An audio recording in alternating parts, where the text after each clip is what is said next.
palalabs. Ayan. May senaryo na naman si RB. Magluluto ako ng chicken caldereta. So, here we go. Maglagay na tayo ng mantika sa ating palayok. Ayan. Tansya-tansya lang mga palalabs. Mantika muna. So, eto ngayon si RB, may bagong senaryo. Ang senaryo ko ay magluluto naman ng chicken caldereta. So, here we go. Punta tayo sa ating niluluto. Ayan. So, nilagyan ko na siya ng mantika. Antayin nating mainit ang mantika. So, ilalagay na natin ang... So, mainit-init na siya. Yan o. So, lagay na natin ang sibuyas.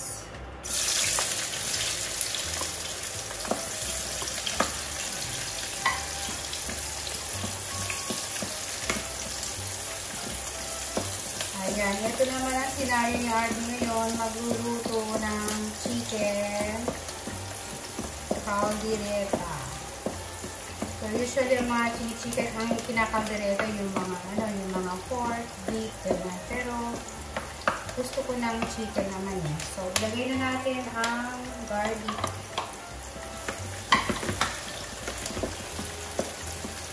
Ayan. Samahan niyo kung magluto, mga may loves, mga palalabs dyan.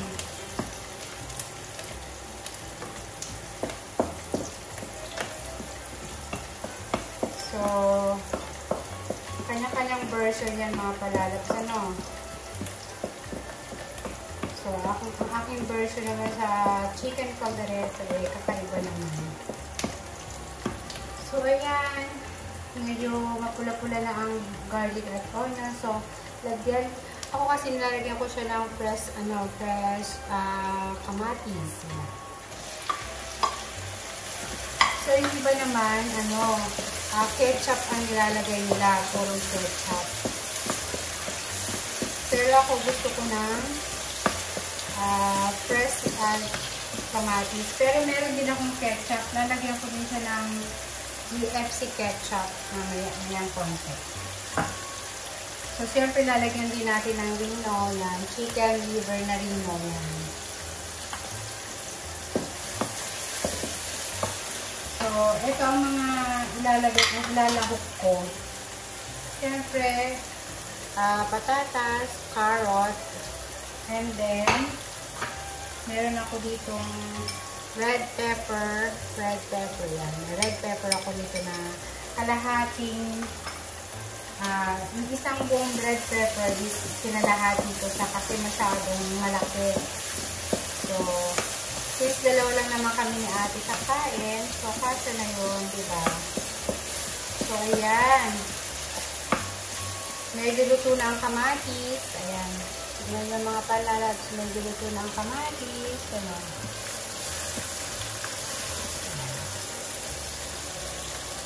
So, pwede natin ilagay ang... So, lalagyan ko muna ng konting UFC soy sauce. Siguro mga isang ano lang muna, isang ganito na serving spoon. So, ilalagay na natin ang chicken. Ayan. Lagyan natin ang chicken. Wow.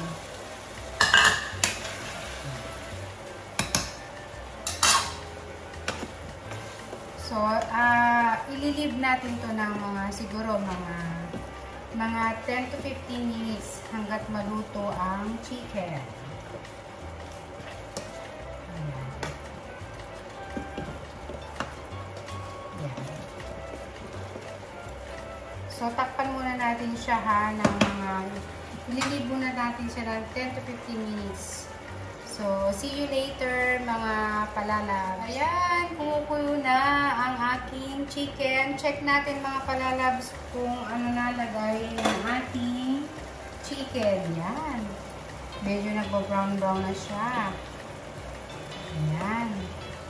Mga palalabs, tignan nyo, babalik ta rin natin. Babalik-balik ta rin natin ganyan. Ayan. Ayan, medyo lumalapot na po ang sabaw. Gawa po ng kamatis. Ayan. So, ayan. So, lalagyan natin ng chicken nor cubes. So, lagyan natin ng konting pepper. Wala niya yata akong pepper. Meron pa naman. Ayan. So, maya-maya ng konti, ilalagay natin ng chicken reno. Alam niyo mga palabas, madali na naman kasi lutugin ng ang chicken, diba? So, halo-haluin natin ng ganyan para masuk niya yung sauce. Hindi ba, mga palabas? Ayan. So, napaka-easy lang naman magluto ng chicken caldereta, diba? Yung iba, may mga nilalagay pang mga mga ingredient, mga iba, nalagay ng konting royal or Pepsi. Pero ako hindi na. Ibang lang, simpleng lutuan lang na caldereta. Na chicken caldereta, mga palabas. Hinaan natin ng konti at saka maluto na ng gusto. So, yan. So, pwede na natin ilagay ang kasi medyo matigas ang patatas. So, ilagay na natin ang patatas. Ayan. So, mamaya-maya konti ang carrot. Siguro mga 5 minutes yan. Ganyan naman ang pagluto mga palalab. Sobrang bilis lang. At napakadaling lutuin ng chicken, diba? So, takpan ulit natin mga palalabs, mga 5 minutes ulit. Sige, see you later. So, yan, tignan natin mga palalabs. Check natin ang ating patatas kung malambot na.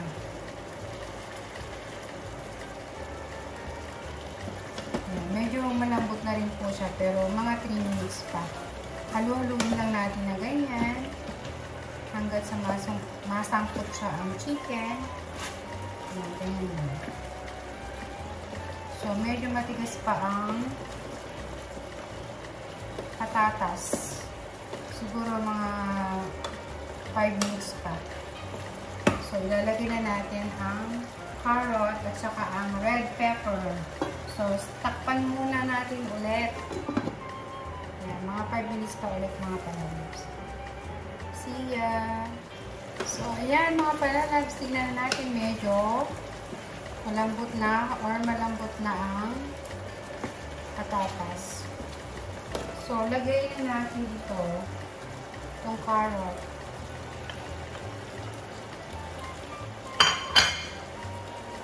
Ayan. So, ayan na siya. So, lagay na rin natin ang red pepper.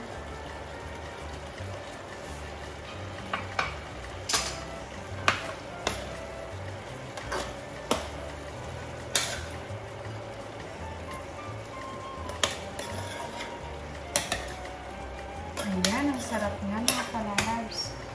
So, ilalagay ko na rin ang lino. So, lalagay ko siya ng lino.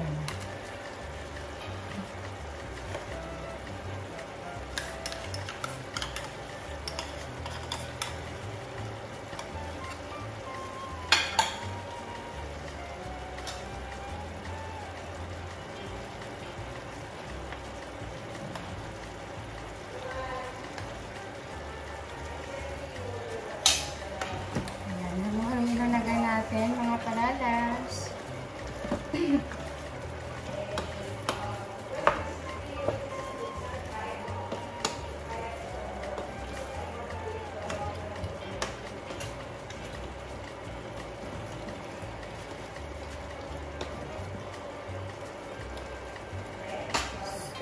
Tapos lalagyan ko siya ng konting UFC ketchup.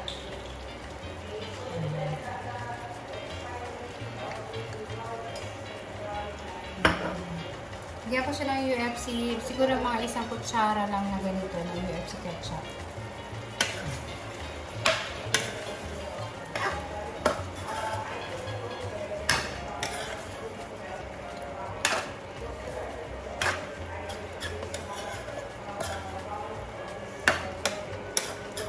Ayan, halu-haluin lang natin mga kalalabs. Hanggat sa masok niya ang mga ingredient na nilagay natin. So, yan. Tapaglit natin siya ng mga 10 minutes. Mga 10 minutes yan. Tapos, yun. After 10 minutes, titikman natin kung ano lasa niya. Alam niyo mga ano, palalabs, wala akong nilagay na tubig dyan. As in talagang ano lang, siguro yung mga katas ng gulay, ng red pepper, at saka ng ng chicken, yan. So, wala talaga akong lagay na anything na tubig. So, siguro mamaya lalagyan ko siya mga kalabs. So, takpan muna natin ng mga after 10 minutes. Ayun natin. See you around. So, ayan, lagyan natin ng isang mangkok na maliit na tubig. Kasi parang natutuyan siya. So, at the same time, haluin natin.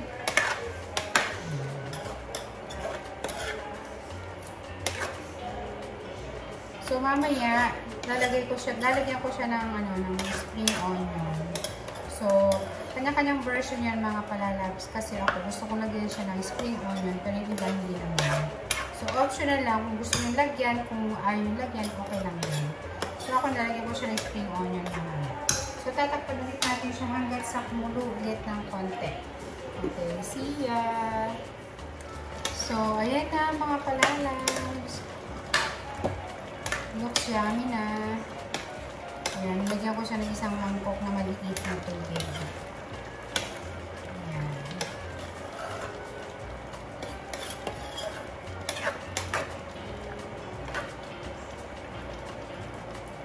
Ayan, ang sarap-sarap na. So, tikman natin kung ano ang lasa ng ating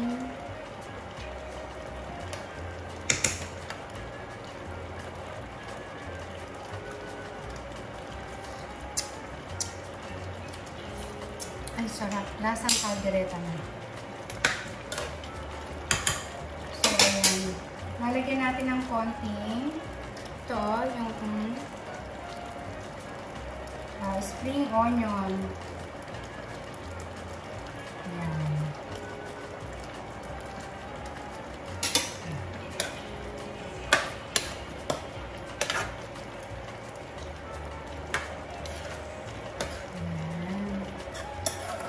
Sarap na yan.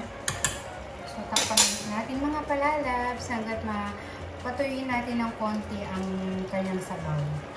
Yan. Tapos, pag medyo malapot na at tuyo na siya, so, pwede na natin siyang patayin. So, luto na siya. Okay na yung timpla niya, okay na siya. So, ang sarap-sarap. Sobrang nilam na mga palalabs. See ya! So, ayan na mga palalabs. Luto na siya. At malapot na rin ang kanyang sauce ng sabaw.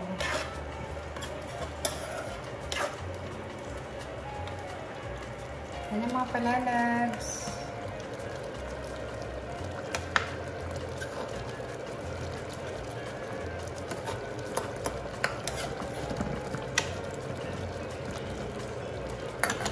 Sarap mga palalabs. Super sarap. See ya! Ito na po ang aking